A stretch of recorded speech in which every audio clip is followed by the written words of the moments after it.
Hi, welcome to CMRU.ca News. I'm Kim Mallory. And I'm Robert Lindgren. In today's entertainment news, we'll hear about Crowchild Classic tickets, the long-awaited return of the Pride Center's Crafternoons, and Pokemon Go is popular again.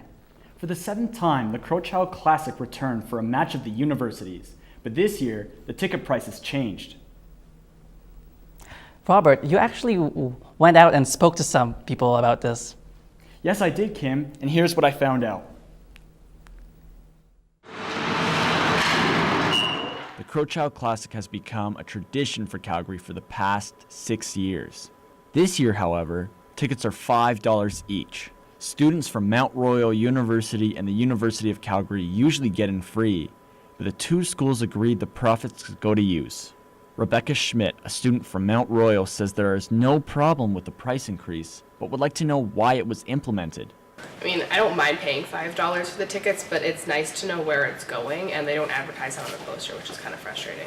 Schmidt suggests that they add information on the posters to help students better understand where the money is going. Katia Soderman, one of the managers from Cougar Athletics and Recreation, says there are multiple factors to why they are charging students this year. You get to experience the Saladome from a general admission perspective. Your ticket gets you a seat anywhere in the house that you're choosing, first come, first serve, of course, and you get to watch university hockey with the Flames experience.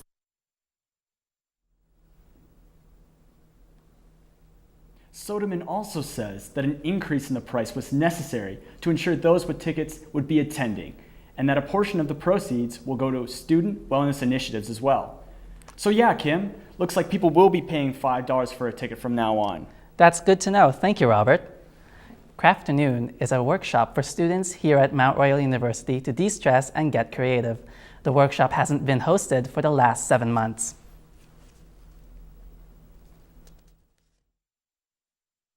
Pride Center packs its bags and moved to a new location.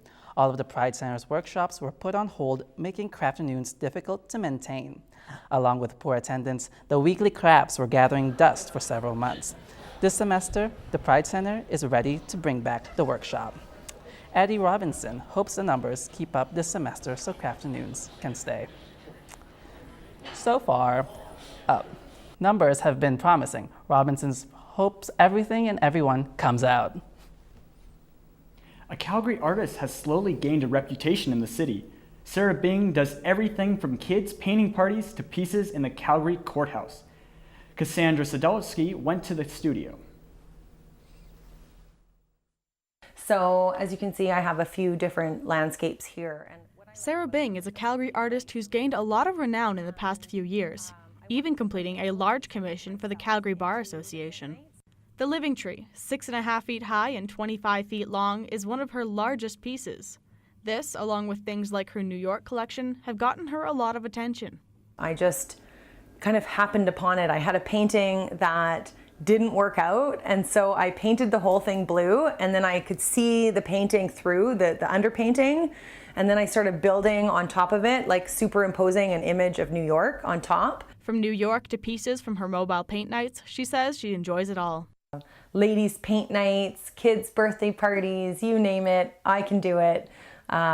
It's been fun. It's been really fun. Cassandra Sadowski, CMRU.ca News.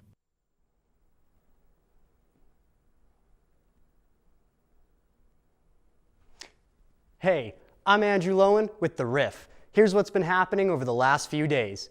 The Super Bowl just happened, and at halftime, there was a tribute to SpongeBob's creator, Stephen Hillenburg. So obviously, that was the best part of the show. The way that the NFL, though, trolled these Reddit trolls is amazing. So they played 5 seconds of SpongeBob's Sweet Victory before transitioning into Travis Scott coming from space. Now, I'm pretty sure the petition to start playing Sweet Victory was just a joke. So the NFL took that joke and flipped it on the jokers. The comments on Reddit were pure outrage. But then the Dallas Stars saved the day by playing Sweet Victory at their own game. The only problem is, it was in a completely different state. Sorry, Reddit, you lost this one. In another losing news, rapper 21 Savage was detained and exported for having an expired visa.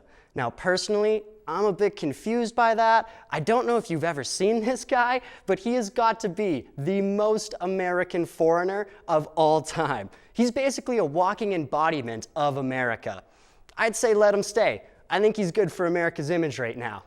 And finally, the story everybody cares about, Apple finally released its 2019 emojis list. And let me be the first one to tell you, the pinching emoji doesn't exactly look like a pinching emoji. It looks kind of more like an insult to me, you know? Now, I don't know if this is just me, but I think I see your secret emoji agenda, Apple, with your eggplants and your splashes. I just don't know exactly what your message is yet. Anyways, that's the Riff, people. Stay woke, stay inspired, and I'll see you on the next edition. Most Calgarians like to stay inside during the cold winter months, but this group of gamers is venturing outdoors to play. Even in this weather, what's got them going out? Pokemon Go. Kat Dulé has more on the story. This isn't a protest, nor are these people lost. They're playing Pokemon Go. That's right, gamers are braving the cold Calgarian winter to catch Pokemon. Pokemon Go's first winter in 2016 had the outdoors-focused game lose most of its users, and the mobile app was labeled a short-lived fad. But now, Pokemon Go has more users than ever. Almost 3 years after its release, Pokemon Go is still attracting new players, even in winter. This is thanks to improvements made to the game and new features such as adding friends and community day events. Dedicated players are motivated to go out and play the game despite the weather. You kind of have to just prepare for the weather and go out.